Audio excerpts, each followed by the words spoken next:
Hello दोस्तों, veterans नमस्कार। मैं दीवान सिंह। मैं आपको बताना चाहूँगा कि जो चीफ मैनेजर रिटायर्ड जो हैं वी राजन साहब का जो केस है केरला हाई कोर्ट में, उस केस ने एक लाइन ऑफ आर्गूमेंट सेट कर दी है और उस लाइन ऑफ आर्गूमेंट को मैं आपको बताऊंगा डिटेल्ड में। उससे पहले मैं दो तीन चीज़ क्लियर कर दूं, क्योंकि कई प्रकार के हमारे पास कन्फ्यूजन्स रहते हैं और उन कन्फ्यूजन का मिस इन्फॉर्मेशन का हम शिकार हो जाते हैं। पहली बात, आरआरबीज का कोई भी पेंशन अपडेशन नहीं हुआ है। उनका केवल और केवल एक पेंशन विकल्प था जो मंजूर हुआ था 1993 से।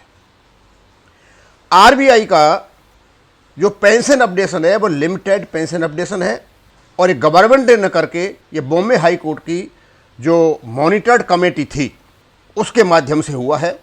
और ये ऐसा अपडेशन नहीं है जैसा कि इनके सर्विंग कर्मचारियों का उनके बेस सेटलमेंट के साथ होता है। अब तीसरी बात बताना चाहता हूं कि 2003 में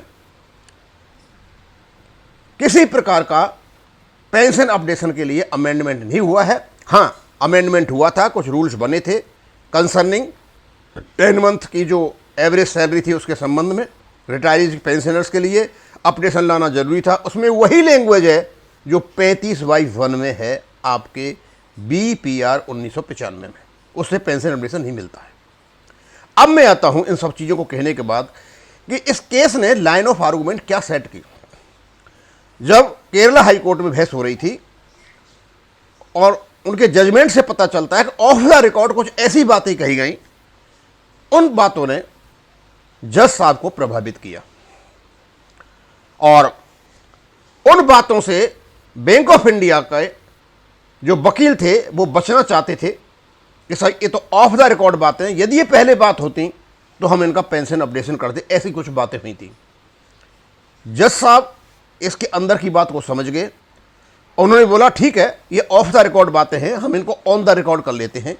और ऑन द रिकॉर्ड लेने के लिए एक जजमेंट निकाला गया। पेंशन अपडेशन का कोई भी निर्णय नहीं आया, एक जजमेंट निकाला गया। उसमें कहा गया वी राजन साहब को आप जाइए, आप बैंक में रिप्रेजेंटेशन दें, अपनी बात को रखें, जो ऑफ द रिकॉर्ड आप बात कर रहे हैं उनको ऑन द रिकॉर्ड ऑटोमेटिक आ जाएंगी, बैंक का जवाब भी आ जाएगा, आपका ऑन द रिकॉर्ड भी आ जाएगा और उसके बाद सुनवाई होगी। हो सकता है बैंक उनका अपडेशन कर दे, तो अपडेशन तो करेगा नहीं, क्योंकि इसमें DFS फंसा हुआ है, इसमें गवर्नमेंट ऑफ इंडिया की फाइनेंस मिनिस्ट्री फंसी हुई है, इसमें IBF फंसा है, UFBU फंसा हुआ है। अपना को ट्रिक तो निकालेंगे। अब क्या करते हैं क्या नहीं करते हैं वो अलग बात है, लेकिन जज साहब ने बहुत ही चालाकी से इन लोगों की मंशा को धाराशायी करते हुए जो कुछ वहां ऑफ द रिकॉर्ड कहा गया उसको ले लिया इन्होंने ऑन द रिकॉर्ड। अब ऑफ द रिकॉर्ड क्या कहा गया और लाइन ऑफ आर्गूमेंट क्या है, नई सेट हुई है, ये उनके ओरिजिनल पिटीशन में नहीं थी। और उनका जो रिप्रेजेंटेशन है पैरा 4 में लाइन ऑफ आर्गूमेंट वो है, मैं बताऊंगा क्या है। अब उनकी लैंग्वेज को मैं पढ़ देता हूं और ये बहुत ही चतुर वकील का काम है जो इसने किया है। Had the updation of pension not been intended under the pension regulations, बोला यदि पेंशन रेगुलेशंस में अपडेशन की इंटेंशन नहीं होती 1995 में, यानी उन्होंने वर्ड पकड़ा इंटेंशन, इंटेंशन थी इनकी अपडेशन की, तो ये तो वर्ड अपडेटिंग आया हुआ है कहां पे 35/1 में, ये उसको जगह नहीं मिलती। यानी 35/1 में अपडेटिंग वर्ड को जगह नहीं मिलती यदि इनके इंटेंशन अपडेशन की नहीं होती। आगे 35.1 and the proviso would not have been amended in the year 2003 as shown in para 2 एवं, और इनकी रिप्रेजेंटेशन के पैरा 2 में जो 2003 में बताया गया इनका अमेंडमेंट हुआ है वो भी नहीं होता। अब 2003 में जो अमेंडमेंट हुआ था उसकी वही लैंग्वेज है जो 35/1 की है, उससे अपडेशन आपको नहीं मिलता। लेकिन दूसरी चीज ये मिलती है कि 2003 में भी इनकी इंटेंशन थी, 1995 में भी इनकी इंटेंशन थी, 2022 में IBA के एफिडेविट में इनकी इंटेंशन थी, विभिन्न प्रकार के जो लेटर थे IBA के RBI के लाइन पे होगा वहां भी इनकी इंटेंशन थी। आज तक इनकी इंटेंशन है क्या, अपडेशन करने की। ये जो लाइन ऑफ आर्गूमेंट इंटेंशन की जो पकड़ी है, ये बहुत जो मैं कह रहा था कि जो चीज़ रेट्रोस्पेक्टिव है वो प्रोस्पेक्टिव जाएगी, कोई रोक नहीं सकता। 3 चीज चाहिए उसके लिए।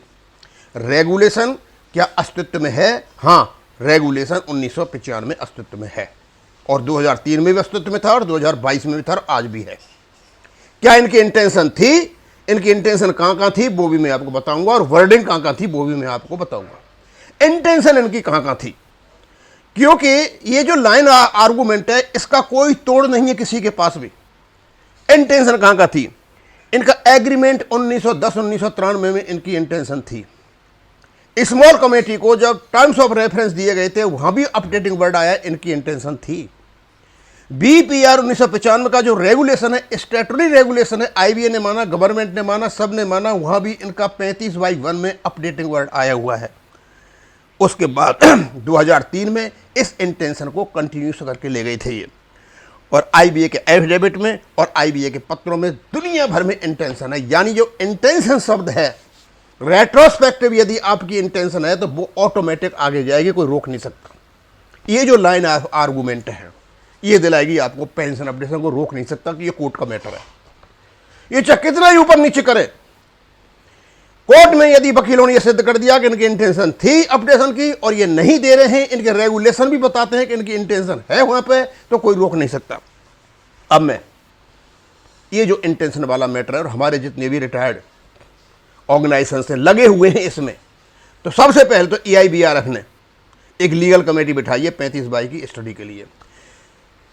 EIBRF को एक बीकन लाइट मिल चुकी है, एक रास्ता मिल चुका है कि आपको क्या करना है। आपको केवल और केवल 35/1 में जो इंटेंशन है और उससे कहां से आई उसमें और कहां तक आगे गई, आपको इस पे स्टडी करना है कि अपडेशन की इंटेंशन थी। EIPARC ने बहुत ज्यादा 2003 का अमेंडमेंट करके कहा है। आपसे भी रिक्वेस्ट है कि आप इसको इंटेंशन पर ले आइए। आपका जो फेस सेविंग है, जो 2003 में आपने पता नहीं कितने पत्र लिखे हैं कि अपडेशन नहीं किया, उसमें 2003 में कोई अपडेशन नहीं है। 35/22 जो 1 है 1995 का वही लैंग्वेज है, लेकिन अब आप फेस सेविंग के लिए वो हम इंटेंशन की बातें कर रहे हैं।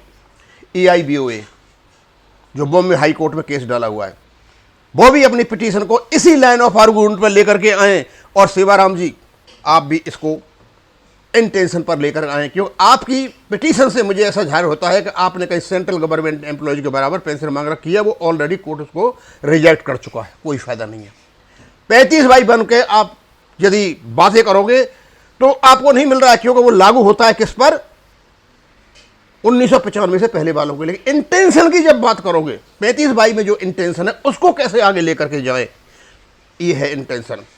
ये जो वर्डिंग है ये ऐसे ही नहीं बन जाती हैं, ये बहुत ही ज़बरदस्त लीगल इंटरप्रिटेशन जो लीगल प्रोफेशनल होगा उसने ये सोच समझ करके बनाया। और आप मेरे वीडियोज़ को ध्यान दीजिए, 25/2025 को जजमेंट आता है, ये बहस होती है। मैं कम से कम 2 महीने से वीडियो बना रहा हूँ, इसी बात पर जोर दे रहा हूँ कि जो चीज़ रेट्रोस्पेक्टिव है वो प्रोस्पेक्टिव क्यों नहीं है। अब हम आते हैं दूसरी बातों पर। CCS रूल्स 1972 में कहीं नहीं लिखा हुआ है अपडेशन रिवीजन, लेकिन क्योंकि में इंटेंशन है। RBI रूल्स 1990 में बिल्कुल ही अपडेशन नहीं लिखा हुआ है, लेकिन कोर्ट मॉनिटर 2019 में उनको अपडेशन मिला। लेकिन हमारे रेगुलेशन में 1995 में इंटेंशन साफ साफ लिखी हुई है। जैसा नहीं लिखा है, जैसे CCS रूल्स 1972 में नहीं लिखा है, तो 2021 और 23 में लिखा है रेगुलेशन 66 में, बहुत स्पष्ट लिखा है।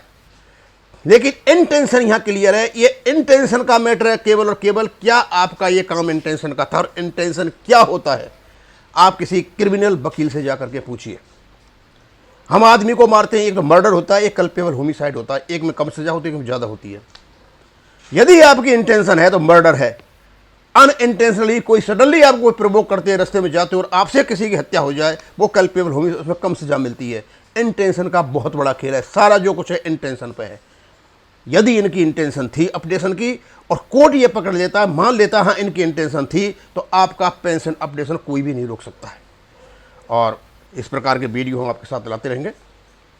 और मेरे ख्याल में ये जो लाइन ऑफ आर्गूमेंट अभी बी राजन साहब वाले केस में पकड़ी है केरला हाई कोर्ट ने, ये बहुत इंपॉर्टेंट है। और मुझे नहीं लगता कि बी राजन साहब का जो रिप्रेजेंट गया हुआ है उस पर कोई अपडेशन बैंक कर दे, कुछ नहीं कर रहा है। बैंक ने टाइम लिया है, अपने जो एक्सपर्ट्स हैं उनसे पूछेंगे, डीएफएस से पूछेंगे, आईबीए से पूछेंगे भाई क्या जवाब दिया जाए, क्योंकि इसका जवाब कोई नहीं होगा। कुछ भी कर लो कोई जवाब नहीं है। इनकी इंटेंशन साफ सुथरी है, इंटेंशन को ये इतना ये सेव नहीं कर सकते कि इनकी इंटेंशन अपडेशन की थी। और यदि ये चीज़ आपको अपडेशन नहीं, फिर तो दुनिया में कोई भी अपडेशन नहीं। दूसरा, केवल और केवल गवर्नमेंट दिला सकती है, आईबीए दिला सकता है, और कोई नहीं दे सकता। और टूटा फूटा जैसा भी आएगा आपके पास ये आएगा। अब मैं यहीं खत्म करूँगा। थैंक यू, धन्यवाद।